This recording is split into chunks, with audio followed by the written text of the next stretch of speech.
Alright, so we just finished hooking up the cart to the battery. We got our negative and positive terminals here. Eric can go over what he did for the shunt system here to connect the screen. All right, yeah, so this cart already had this shunt-based meter installed, and so the battery negative goes to the top stud here, and then the loads, all the motor and the charging, all goes on the other side, and so the meter can see the current flow in or out of the battery. I had this old length of heavy gauge cable. This is heavier cable than necessary, but it's not a problem to have more conductor generally, as long as you got the bending room and you can make it work. And the stud and the bolts were all the right size.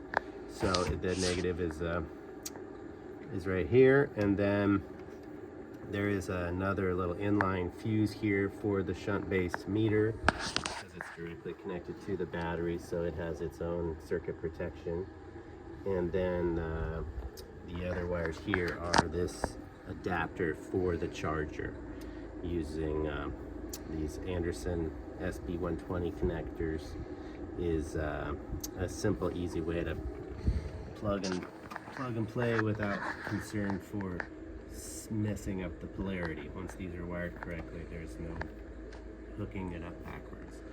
And something that's pretty neat is in the last video we actually installed the charger here, but you can just keep it how it is. You put, you know, the ring terminals on the battery, and you can actually unplug it here.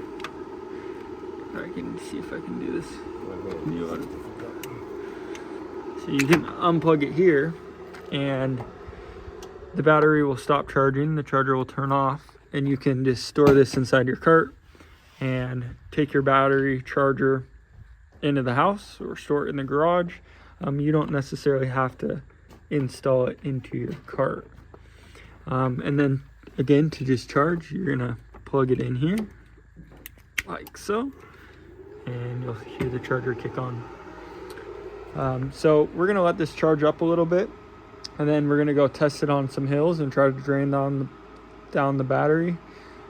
It's about 40-ish% full right now, which is what you could expect when receiving your NUEPower battery, and it's going to take about 2 hours to charge. So we're going to kind of hang out until then, and then we'll go ahead and do the hill test and kind of a range test. We're going to try and drain this battery all the way down and see how